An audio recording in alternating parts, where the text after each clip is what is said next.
جو اللہ کا خلیفہ ہوتا ہے خان صاحب اس کے لیے تخت اور تاج تو ضروری ہوتا ہی نہیں. کوئی ضروری نہیں ہے کہ جسے اللہ خلیفہ بنائے وہ حاکم بھی ہو. اگر حکومت اللہ کی حجت کے لیے ضروری ہوتی فرعون تخت میں بھی لانتی تھا.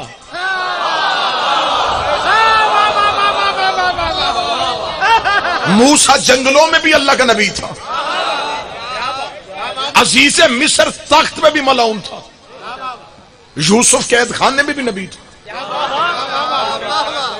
اللہ کی حجت کے لیے تخت تاج حکومت کوئی ضروری نہیں ہوتی. حاکم کرتا ہے جسم پہ حکمرانی, حجت کرتی ہے روحوں پہ حکمرانی.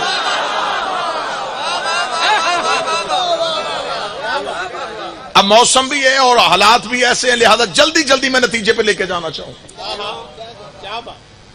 جو اللہ کا خلیفہ ہوتا ہے اس کے لیے تخت اور تاج ضروری نہیں ہوتا. یہی وجہ ہے, توجہ پوری رکھیے گا, جب رسول نے مکہ میں اعلان رسالت کیا تو مکہ کے قبیلوں کے سردار اکٹھے ہو کے حضرت ابو طالب کے گھر آئے.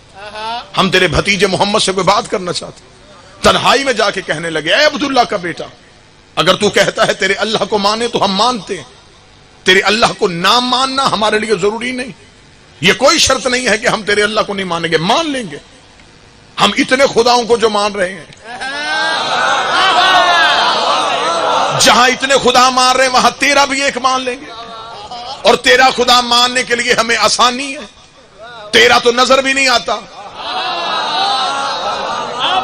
لہذا ہم اسے مان لیتے ہیں. ہماری کوئی لڑائی نہیں, ہم تیرے اللہ کو نہیں مانیں گے. رسول نے فرمایا پھر جھگڑا کس بات پہ ہے؟ انہوں نے کہا ہاں جھگڑا بتاتے, اپنا خدا منوا, ہمارے خداؤں کو جھوٹا نہ کہہ. مجھے خبر ہے کہ میں جھنگ کی دھرتی پہ آپ سے مخاطب ہوں. اگر اب بھی آپ بات کھول کے سننا چاہتے ہیں تو میں کھول دیتا ہوں. عرب کے کافروں نے کہا تھا اپنا ایک سچا منوا, ہمارے جھوٹوں پہ لعنت نہ کر.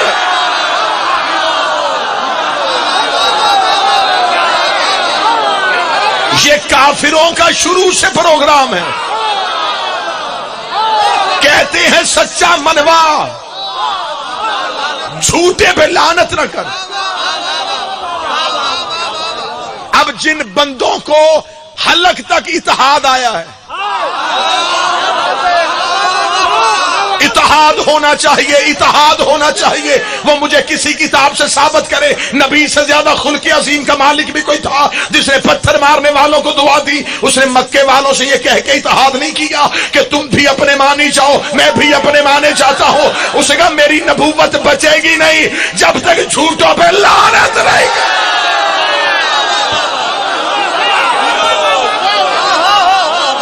یا تو مجھے بتاؤ کیا آج تمہارے پاس نبی سے زیادہ اسلام ہے؟ نبی نے اتحاد نہیں کیا. نبی نے کہا اتحاد ایک ہی بات پہ ہوگا, صرف میرے کو مانو. بات بالکل ایک جملے میں بند کرنے لگا. اتحاد عقیدے پہ رہ کے ہوتا ہے, عقیدہ چھوڑ کے نہیں ہوتا.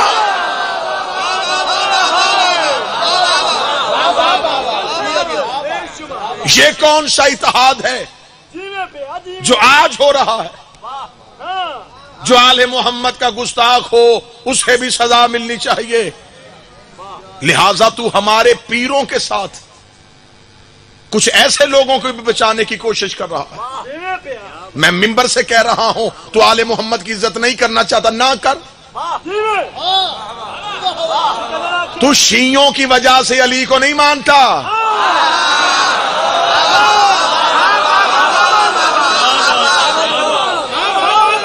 جب بات شروع ہوتی ہم بھی علی کو مانتے ہیں, ہم بھی علی کو مانتے ہیں. اگر تو علی کو مانتا ہے پھر انہیں کیوں مانتا ہے جنہیں خود علی نہیں مانتے؟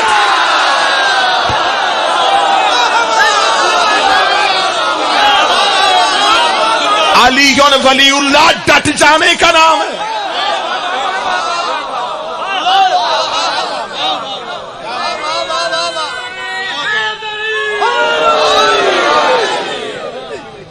فوراً کہا